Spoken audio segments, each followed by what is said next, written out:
Hey guys, welcome back to the channel. I'm CC Gamer, and today is the last day of 2024. And this video will be a part 1, part 2 video. So for part 1, I'm going to be talking about the top 10 movies of 2024 that I really enjoyed, while also mentioning some movies that I saw that I kind of wish I didn't spend my money on seeing. And then in part 2, I'll talk about the movies that I'm excited for that are coming out in 2025, along with a couple of other movies that I have in mind of seeing. So without further ado, let's get this started. So, we all know that for this year, they have released so many good movies for 2024, and it's hard to choose a certain rating for the movie itself, in my opinion, because there were so many of them were just so good, but figuring out where to put them. So, how this will work is I'll start off from 10 and work our way up to 1 on the movies that I enjoyed of 2024. For 10, it's a mixture between 4 movies: Kraven the Hunter, the Garfield movie, A Quiet Place Day 1, and Beetlejuice. Now, I'm sure you're probably wondering why Kraven is on that list. And I do know that Sony has been kind of messing around lately with their movies, but Kraven was way different from Venom and Madame Web.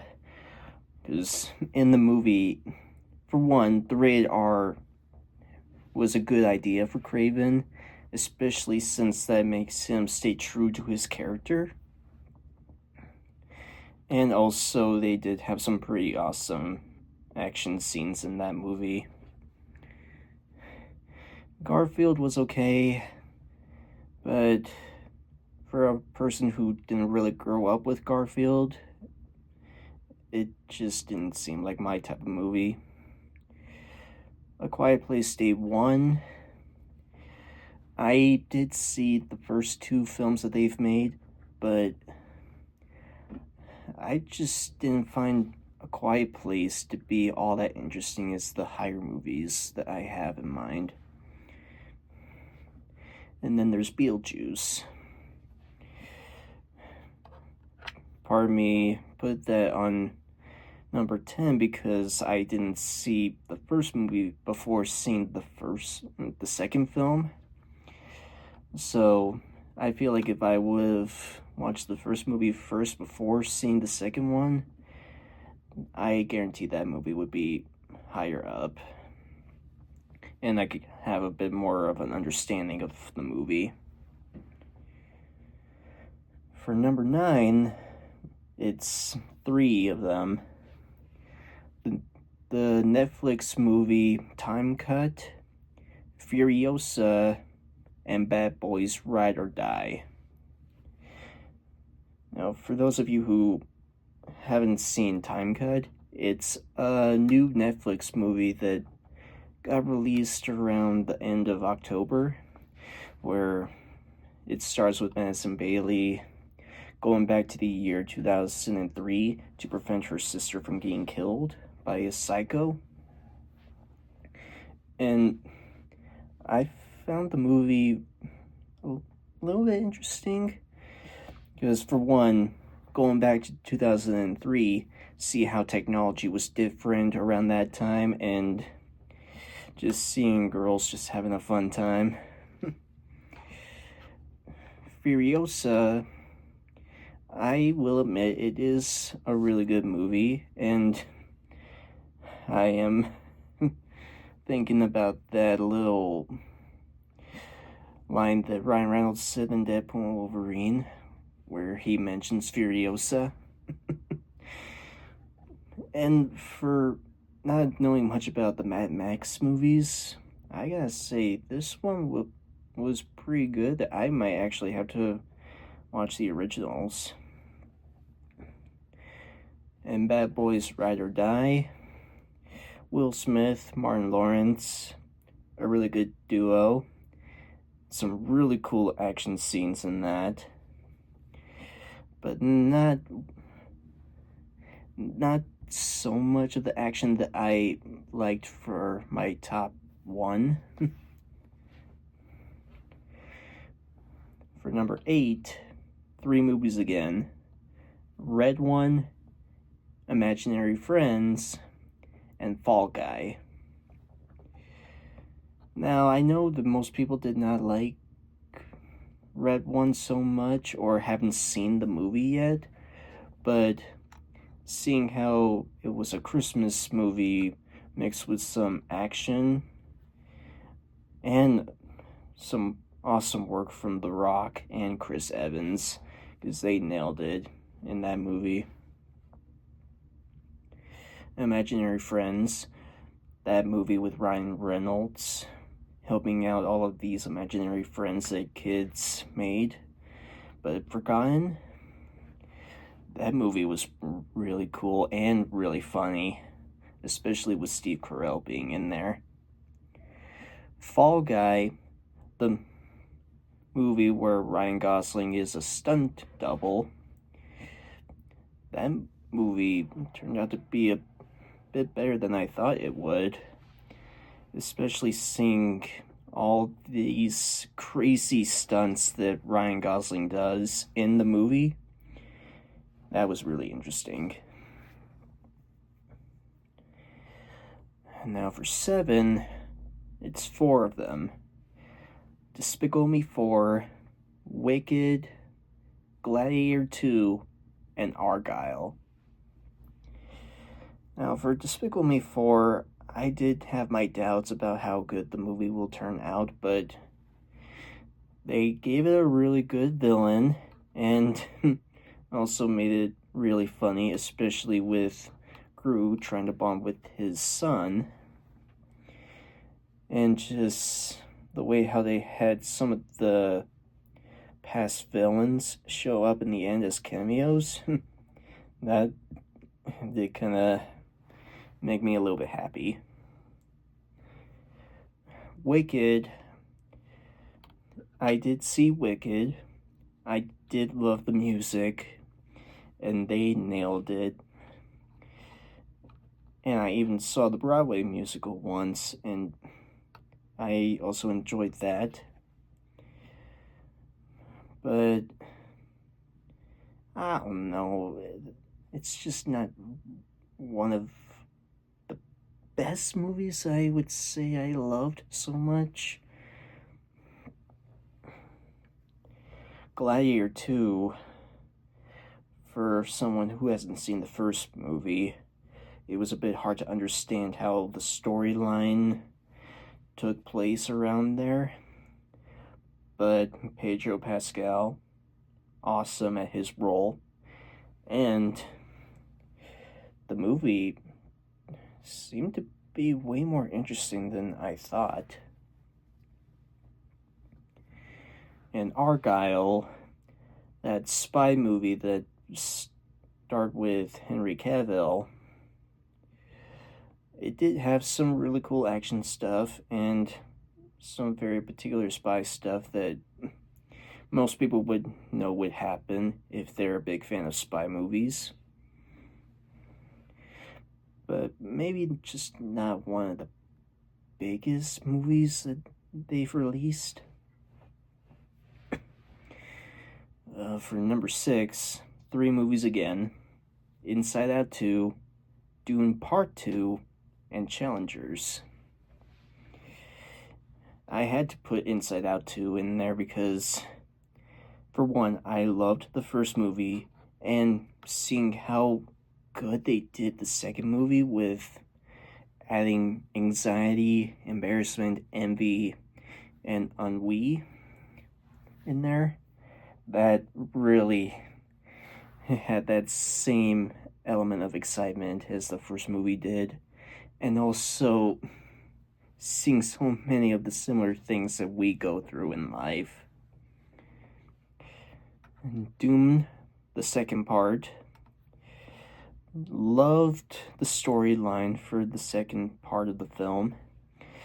Timothy and Zendaya were awesome, so big shout out to them if they watch this.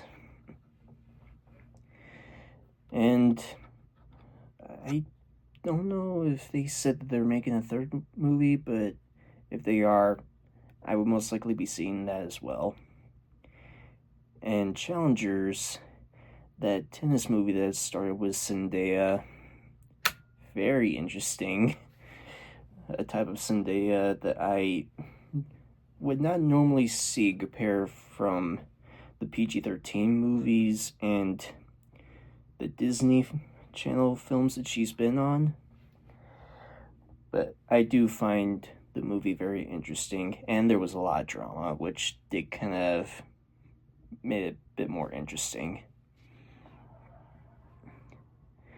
Now for the top 5. For number 5, 3 movies again: Godzilla x Kong: The New Empire, Ghostbusters: Frozen Empire, and The Wild Robot.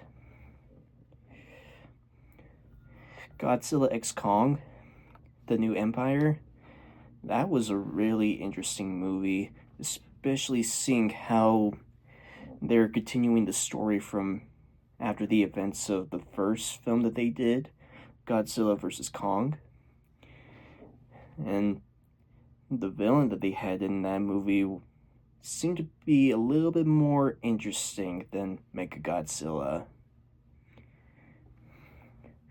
Ghostbusters, you gotta love the classics, especially if they make more movies talking about them. What did also make the movie very interesting was the new villain that they introduced, and seeing how the villain could cause a huge ice age in New York City during springtime. I found that very interesting for the story. And Wild Robot, the newest DreamWorks movie that they've made for this year, definitely deserves to be up there, because for one, it did have that same element of that How to Train Your Dragon had in its movie, where a robot becomes a mom and helps her son adapt to his life, teaching him how to fly, teaching him how to swim. I did find it also a little bit emotional too, because I think there were a couple of scenes in there that did almost make me cry. For number 4, 2 movies are on there: Kung Fu Panda 4 and Transformers 1. Now, while I do know that some people have mixed feelings about Kung Fu Panda 4, Jack Black totally delivered it again as Po, also with his partnership with Awkwafina in that also made the movie funny. And they did give the movie a really good villain that could turn herself into any of Poe's villains. I found that very interesting for a villain. Transformers 1, didn't really know what to expect with the story at first, but after seeing it in theaters, I could see why people enjoyed watching this one instead of the live action ones that they've made. Showing the origin and seeing how Prime and Megatron were friends and how they became enemies. And I do believe there have been some notes regarding a second film, but that'll just be up to Paramount if they want to make a second film. For number 3, Moana 2. For a man like me, I love Moana. She's my favorite Disney princess. And also the music that they put in that movie was just as good as the first movie was. And even the story itself, they just made it so epic. With even after a few days after it got released, Disney announced that they're making a third movie, which I'm excited. And if you haven't seen the movie yet, you'll need to make sure that you stick around for the post-credits scene, because that will explain what they're going to be doing for the third movie. For number 2, it's the new Lego Movie documentary that they've made with Pharrell Williams, Piece by Piece. Now, for me, documentaries are not really one of my biggest type of things to watch, but if it's like based off something that I enjoyed listening to, I would give it a go. And I also started loving Pharrell's song for the movie, Piece by Piece. I would listen to that over and over, and I think it even got to number 5 on my Spotify. So you could see why I would put Piece by Piece on there. And now for number 1. It's 2 movies.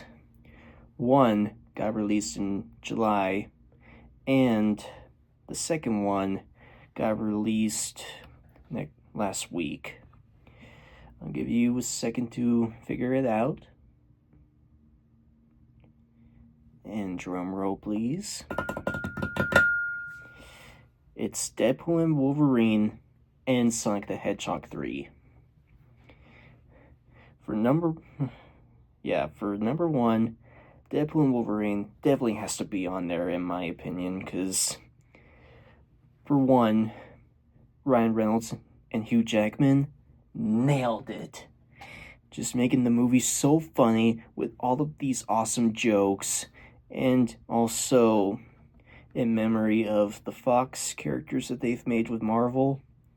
They did a really good job of putting them in there, especially Chris Evans. He was my favorite. And Sonic the Hedgehog 3, of course, because I'm sure you've all been aware that the movie has gotten a way higher rating than the first 2 movies have gotten, and that definitely means that they are expanding how much we love the Sonic movies. And not only that, but have Shadow in there. Oh man, Keanu Reeves nailed it as Shadow.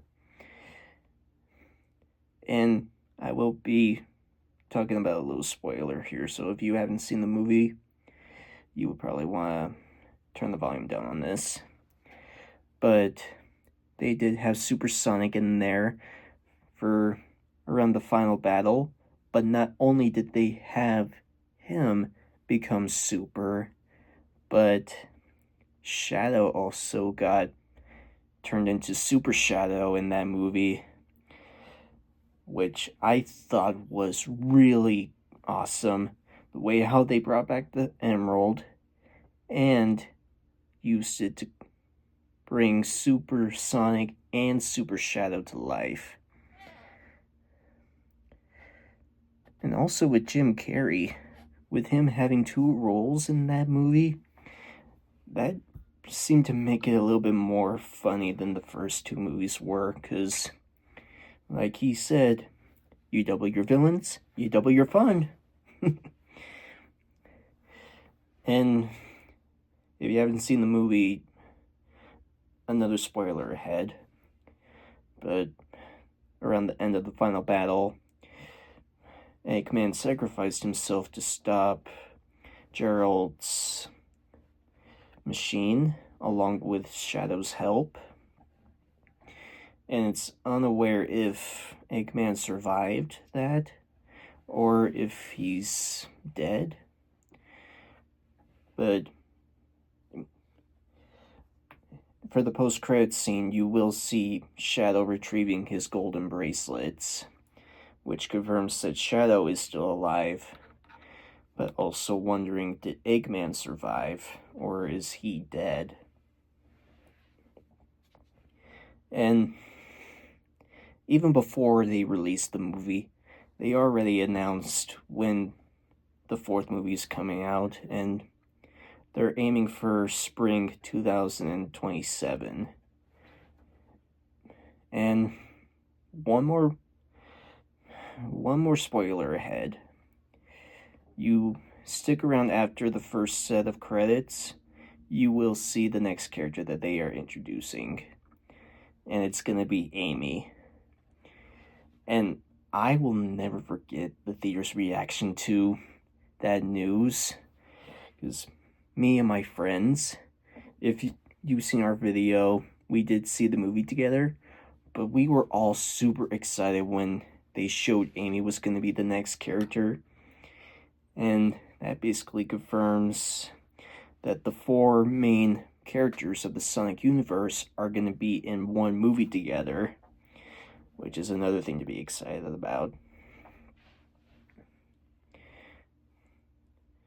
And now for the movies that I did see in theaters, but kind of wish I didn't spend my money on them. My first one, Borderlands. I did have a little bit of hope for the movie back around when they showed the trailer for it, because for a video game nerd, I would enjoy the movie, but critics said otherwise, and I started to get their feeling for it. Sorry. Harold and the Purple Crayon. I thought it would be alright, but I just didn't really like so much of the story itself. Like, there weren't too many plot twists or anything like that. Venom: The Last Dance. I do know that they were true to their word that that was the last Venom movie, but I was hoping for more action in that movie, because they basically just made the story where Venom can't show up, or the monster that's tracking them will spot them. And Madam Web, while it is a bit similar to different versions of Spider-Man, I just don't really see why that movie could be on one of my top 10. Because, for one, it did show a little bit more of how Madam Web got blind and all that. But I wish there was more to the story than just protecting those girls, and add some more plot twists. But all in all, that's part 1 of this video. Leave your thoughts down below what you think of each of these movies that I've mentioned, and where are they at your rating. And stay tuned for part 2, where I will be talking about the movies that I'm excited for next year. And if you haven't already, hit down there, hit the thumbs up button, and subscribe if you haven't already. And I'll see you guys next time. See ya!